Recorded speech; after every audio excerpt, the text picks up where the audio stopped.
Tuesday at the Chrism Mass, the Cardinal said at the end that just as all of you, the faithful, long to once again participate in the Holy Eucharist, so too we clergy long to celebrate it with you and for you. This is very true. This is certainly not how I imagined celebrating Holy Thursday in the year 2020. Therefore, we are all suffering from the circumstances that separate us at this time.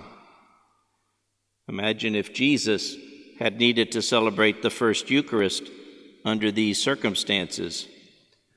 Even after Judas left, he would have had to dismiss 2 more to get down to the 10-person limit. We have to keep our sense of humor, otherwise we'll go crazy. Still, if we think about it, our suffering is nothing as compared to the Lord's suffering.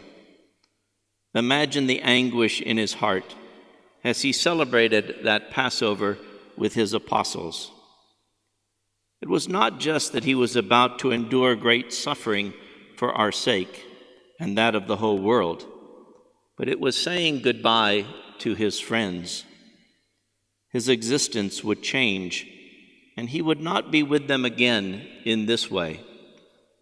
His separation from them would not be long, as they would give their lives for the gospel as well. But their existence too would be different until all of us rise from the dead at the resurrection, when all of us will be united with our earthly bodies. And Jesus' sorrow must have been magnified by the fact that it was one of his own who betrayed him, one of the inner circle, the 12. It is a mystery that we will probably not understand until we too are in the heavenly kingdom. How Judas, who walked with Jesus, who heard him teach and preach, who knew him better than most anyone else, how he could have betrayed him. We know that all that was to happen was in fulfillment of the Scripture. But even so, a betrayal by a close friend is the most difficult to bear. I found it so poignant when what John's Gospel recorded, which we heard Tuesday.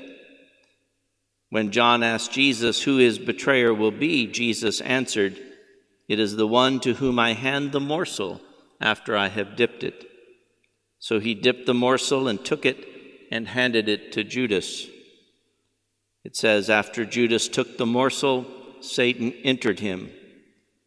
And then it says, so Judas took the morsel and left at once. Imagine that. Judas walked out, having received a little bit of food, when a few minutes later he would have received the bread of life and the cup of eternal salvation. We know this to be true. St. Paul confirms it in his letter to the Corinthians. He states the words that we have heard so often at Mass. "This is my body. This is the cup of the new covenant." He says these words were passed on to him, and he is passing them on to us. Paul, as someone who was steeped in the Jewish faith, would have understood well the connection to the Passover, what we heard in our first reading, how God freed the Israelites from slavery to the Egyptians. And he would have realized, as we do, that God frees us once again through his Son Jesus Christ, this time from slavery to death and sin. Now the angel of death will not pass over us. It did not pass over Jesus himself. But death has no power over us. It has no hold over us any longer. Therefore, we need not fear death ever. Jesus also said, "Do this in memory of me." We do remember him this evening, and perhaps with more longing for him than we have ever experienced in our lives. But our separation, too, will be but a short time. Ordinarily, this Mass of the Lord's Supper would be marked by the washing of feet. That, too, is a remembrance of Jesus. He came as one who desired to serve, not to be served.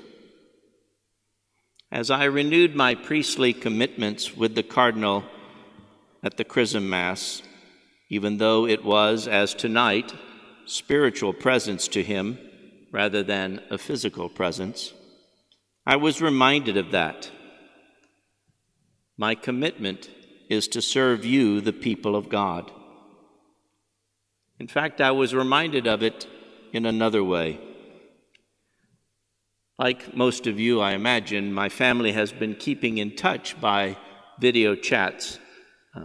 My mother, my brother, my sisters, and their families have gathered in video conferences and just talked about our circumstances.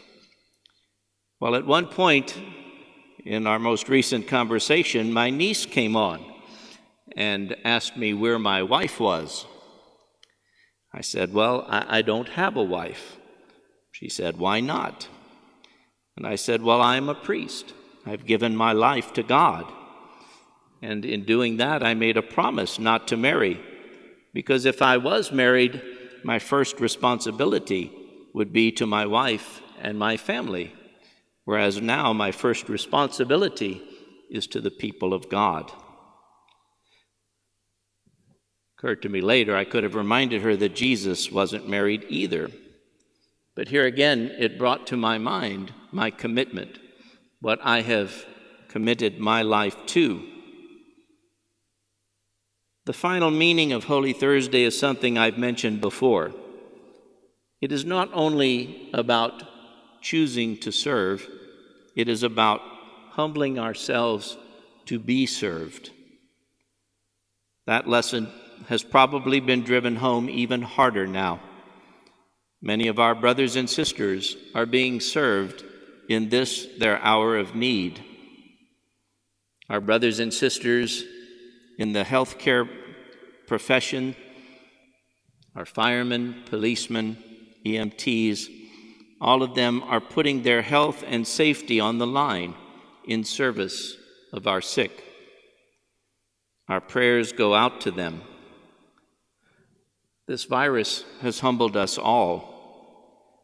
We realize that any one of us at any time may be in desperate need of someone to serve our needs.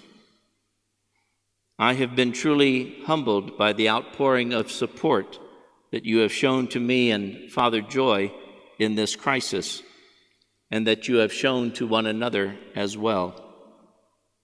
I wish the visible symbolic action that represents our desire to serve one another was present in the Mass this evening, but it isn't, so my words will have to suffice. I would also encourage you, though, if you are not able to watch the live stream of the Chrism Mass Tuesday morning, and I know they had difficulties, technical difficulties, but I would urge you to watch the replay on the Archdiocesan website. I don't believe that many people have the opportunity to watch the Chrism Mass live at the Co-Cathedral anyway, because it is usually packed with people. So here is an opportunity to do so. You definitely will have to have your fingers on the volume button, but listen to the Cardinal as he calls his priests to renew their priestly commitments. Those words, now recorded for you, are there for you to refer me to at all times. They are what each priest commits his life to. And so I call you, my brothers and sisters, upon you to hold me to them. They are my life now, as much as a family would have been if God had called me to that. He did not call me to a wife and family. He called me to you, my brothers and sisters.